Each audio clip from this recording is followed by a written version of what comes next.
किंचित रहे कीच मंचासीन संत महापुरुषों, सत्संग समारोह में उपस्थित देवियों, बुद्धिजीवियों, धर्म प्रेमी सज्जनों, आज बड़ा ही सौभाग्य का सुअवसर इस सस्यामणि धरित्री के प्रांगण में यह अविरल सत्संग की धारा और धर्मभाग के पात्र हमारे कुमार साहब जी हैं, जिन्होंने इस 1 दिवसीय सत्संग का आयोजन किया। मगरों श्रद्धावादी होना कोई बुरी बात नहीं,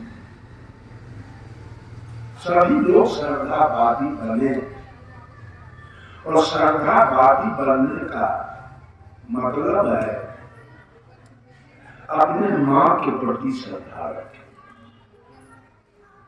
अपने पिता के प्रति श्रद्धा रखे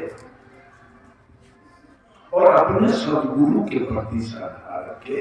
ये है श्रद्धा। इसलिए कि इन्हीं तीनों का देन मेरे जीवन में है और किसी का कुछ दिया हुआ मेरे जीवन में नहीं। माँ ने बहुत कष्ट काट कर, बहुत दुख पीड़ा सहकर इस प्रभु को दिया और पिता ने आधा पेट खाकर, फाटल कपड़ा पहनकर, मजदूरी कर, दुकानदारी कर, खेती कर, मुझे पढ़ा लिखा कर इंजीनियर, डॉक्टर, प्रोफेसर बनाया। इसमें किसी देवता का ही पैसा लागत नहीं। और गुरु जी ने ज्ञान देकर मेरे जीवन को उज्जवल बना दिया, पवित्र बना दिया, पावन बना दिया, सम्मानित बना दिया, आदरणीय बना दिया। देख रहे मंच पर बैठे संत लोग हैं, इनका आदर कौन दिया है? इनको आदर कौन दिया है? एक होता है ध्यान और ध्यान के अंदर में क्या होता है? धान के अंदर में होता है चावल। उस चावल का भात नहीं बनेगा, खिचड़ी नहीं बनेगी, खीर नहीं बनेगा। क्यों? तो चावल के ऊपर छिलका लगा, आवरण लगा है। छिलका और आवरण के कारण वो चावल अपाच हो चुका है, उसका कुछ नहीं बना। ठीक उसी प्रकार से घट घट में परमात्मा की सत्ता है, लेकिन हमारे ऊपर अज्ञानता का आवरण, अज्ञानता का छिलका मेरे ऊपर लगा, जिसके कारण मैं मांस खाता हूँ, मछली खाता हूँ, दारू पीता हूँ, गांजा, भांग, बीड़ी, सिगरेट, पान, सुपारी, चोरी, दलाली, बेईमानी करता हूँ। परमात्मा के रास्ते मैं जेल काटता हूँ, फांसी पर लटक जाता हूँ, डंडा खाता हूँ, थूक चाटता हूँ, काम न करूँ करता हूँ।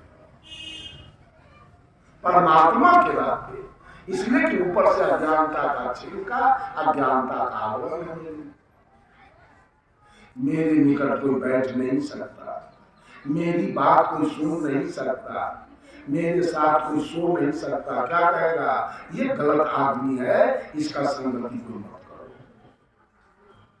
परमात्मा के रहते, जैसे चावल के रहते छिलका के कारण वो चावल अपाच हो गया, वैसे परमात्मा के रहते आपका भी जीवन अपाच हो गया।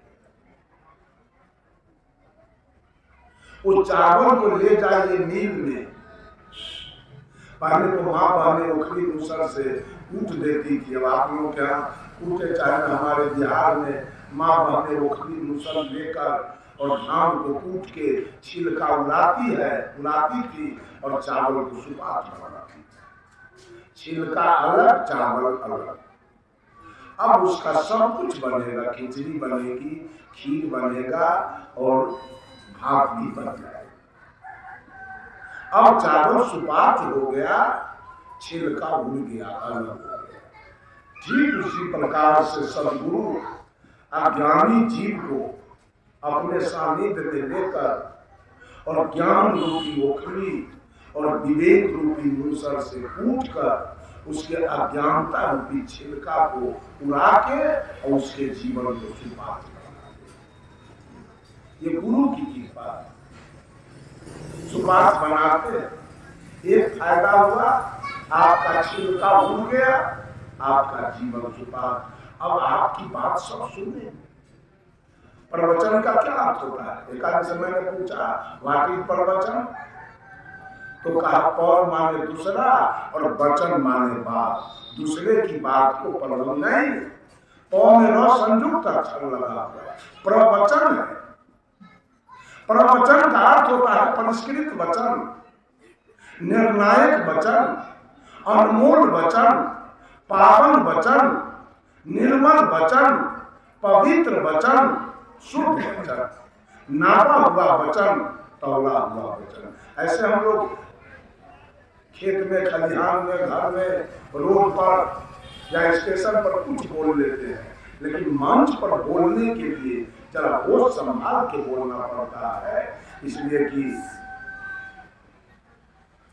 वीडियो तैयारी हो रहा है, पूरे भारत के लोग देखेंगे और ये हॉर्न के द्वारा, साउंड बॉक्स के द्वारा बहुत दूर के लोग सुनेंगे।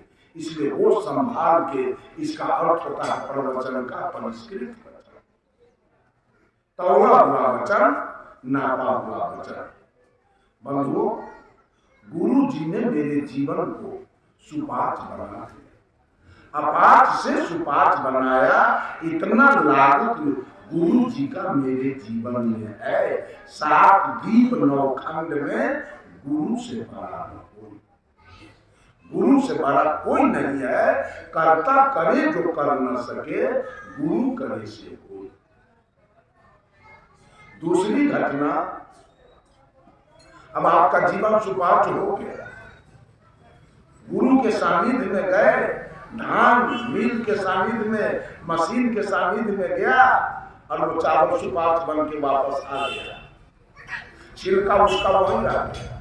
ठीक उसी प्रकार से जब हम गुरु के सानिध्य में जाते हैं तो अज्ञानता हमारा वही रह जाता है। अब वहां से सुपाच बन के हम चले जाते, सुयोग बन के हम चले जाते। एक फायदा। दूसरा फायदा, धान का रेट ज्यादा है कि चावल के है? चावल के। देखिए चावल बने, रेट इनका गुरु जी ने बढ़ा दिया, आदर इनका बढ़ा दिया। जहां जाते हैं वहां लोग इनका चरण पखारते, इनको आसन पर बैठाते, आसन लगा के अगरबत्ती दिखा के इनको पंगत कराते हैं, इनको मंच पर बैठाते हैं, इनको प्रवचन के लिए इनके सामने माइक दिया जाता है। गुरु जी ने रेट कितना बढ़ा दिया। जैसे धान से चावल बने तो रेट बढ़ गया, वैसे अज्ञानी से ज्ञानी बनाया गुरु जी ने, तो आपका रेट बढ़ाया, आदर बढ़ाया, मान सम्मान बढ़ा दिया। और तीसरा फायदा, धान और चावल को खेत में छीट के और उस पर से हेंगा मार दीजिए, जन्मेगा कौन? धान जन्मेगा कि चावल? धान जन्मेगा।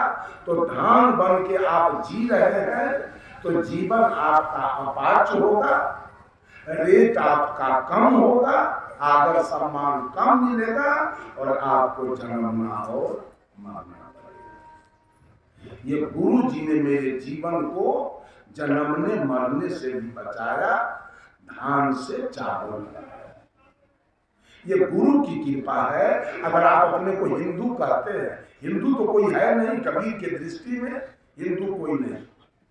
जब सदगुरु कबीर हिंदू को कुछ अपनी बात कहने के लिए गए तो हिंदू ने कहा, गुरु जी आप हिंदू हैं? तो सदगुरु कबीर ने कहा नहीं, हिंदू कहो तो ऐ नहीं, मैं हिंदू नहीं हूं। अब तो चुप हो। मुसलमान से कुछ कहने के लिए गए तो मुसलमान कहा, बाबा आप मुसलमान हैं? कहा मुसलमान भी ना। तब तो दोनों सोचने लगा, बाबा है क्या, न हिंदू है न मुसलमान है। सारे देवी देवताओं का चित्र तस्वीर आप देखिए, या तो हिंदू के जैसा या नहीं तो मुसलमान के जैसा, लेकिन सदगुरु कबीर के तस्वीर को अगर सही से आप निहारे तो न हिंदू के जैसा न मुसलमान के जैसा। इसलिए कि मुसलमान दाढ़ी रखते हैं, मोछ कटा, हिंदू मोछ रखते हैं, दाढ़ी कटा। लेकिन सदगुरु कबीर को मोछ भी है और दाढ़ी और बाल भी है, तीनों है। न हिंदू के जैसा न मुसलमान के जैसा। हिंदू